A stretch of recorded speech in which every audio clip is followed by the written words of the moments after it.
ఈరోజు మన జాతికి చెందిన ఏకైక ఎమ్మెల్యే బీర్ల ఐలన్న గారికి మంత్రి పదవి ఇవ్వాలని ఏర్పాటు చేసిన ప్రెస్ మీట్కి విచ్చేసిన వివిధ హోదాల్లో ఉన్న నాయకులందరికీ హృదయపూర్వక శనార్థులు. వాస్తవానికి మనం ఇలా ప్రెస్ మీట్లు పెట్టి అడిగే వరకు తేవడం అనేది కొంత దౌర్భాగ్య పరిస్థితి. మనకు 2 టికెట్లు ఇచ్చిన కాంగ్రెస్ పార్టీకి ఎంత చిత్తశుద్ధితో పనిచేసినాం. ఈరోజు కాంగ్రెస్ పార్టీ అధికారంలో రావడానికి దాదాపు 20% కుర్మలమే కారణమని తెలిసినప్పటికీ వీరు ఈరోజు మనకున్నటువంటి ఏకైక ఎమ్మెల్యే బీర్ల ఐలన్న గారిని క్యాబినెట్లోకి తీసుకోవడానికి ఎందుకు సంకోచిస్తున్నారు అనేది తెలియని ప్రశ్న. సోదరులారా, అందరికీ తెలిసిన విషయమే, గత 40 సంవత్సరాలుగా కుర్మలకు ప్రాధాన్యత లేదని మనం ఏదైతే ఈరోజు మనకి ఏ పార్టీ టికెట్ ఇస్తే దానికి కట్టుబడి అందరం పనిచేస్తామని మన తెలంగాణలో ఉన్నటువంటి లక్షలాది మంది కుర్మలం సంఘటితమై కాంగ్రెస్ టికెట్లు ఇచ్చింది. ఈరోజు కాంగ్రెస్ను మనం అధికారంలోకి తేవాలని ప్రతి గ్రామాన తెలంగాణ వ్యాప్తంగా గట్టిగా పనిచేయడం జరిగింది. ఈరోజు తెలంగాణలో కాంగ్రెస్ను అధికారంలోకి తేవడం జరిగింది.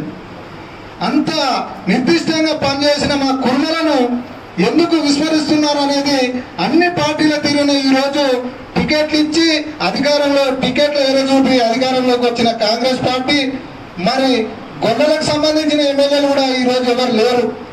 ఇన్ని రోజులు కుర్మ మరియు గొల్లలకు కలిపి కంపల్సరీ ఒక క్యాబినెట్లో మినిస్టర్ ఉండేవాడు.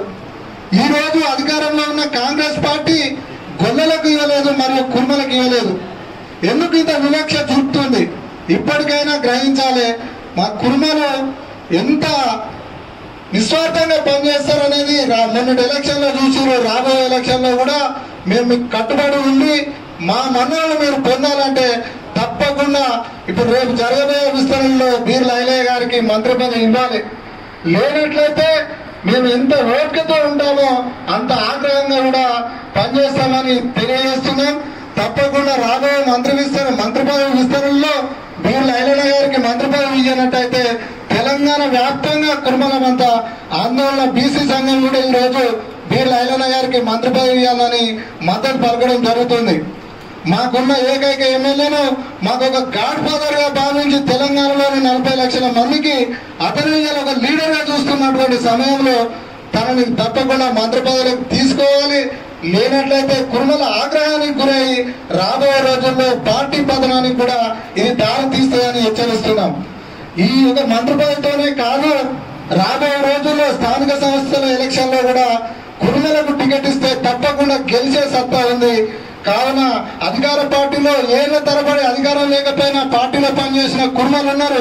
వాళ్ళందరికీ గుర్తించి ఎవరెవరి స్థాయిలో వారికి కార్పొరేషన్ చైర్మన్ కావచ్చు, మిగతా మార్కెట్ కమిటీ చైర్మన్ కావచ్చు, రేపు జరగబోయే స్థానిక సంస్థ ఎలక్షన్లో కూడా మా కుర్మలకు ప్రాధాన్యత ఇచ్చి టికెట్లు ఇచ్చినట్టయితే తప్పకుండా వారిని గెలిపించుకోవడమే కాదు, కాంగ్రెస్ పార్టీకి అండదండగా ఉంటూ ఎల్లవేళలా మా సపోర్ట్ ఉంటుందని తెలియజేస్తూ, లేనట్లయితే మా ప్రతాపం కూడా చూపించి మొన్న బీఆర్ఎస్ కు ఒక్క టికెట్ కూడా ఇవ్వలేదని మేము రాష్ట్ర వ్యాప్తంగా ప్రెస్ మీట్లు పెట్టి పిలుపునిచ్చి బీఆర్ఎస్ ఓటమికి కారణమైన కాంగ్రెస్ పార్టీ గెలుపుకు కారణమైన రాబోయే రోజుల్లో మమ్మల్ని విస్మరించినట్టయితే కాంగ్రెస్ ను కూడా మేము ఓడించడానికి వెనుకాడమని హెచ్చరిస్తూ తప్పకుండా ఆ పరిస్థితి రాకుండా చూస్తున్నారని కాంగ్రెస్ పెద్దలు గ్రహించాలని తెలియజేస్తూ రాబోయే మంత్రివర్గ విస్తరణలో తప్పకుండా మేము అడగక ముందే ఇచ్చేది ఉండే, అడిగే వరకు వచ్చింది, ఇప్పటికైనా తప్పకుండా ఇస్తారని ఆశిస్తున్నాం.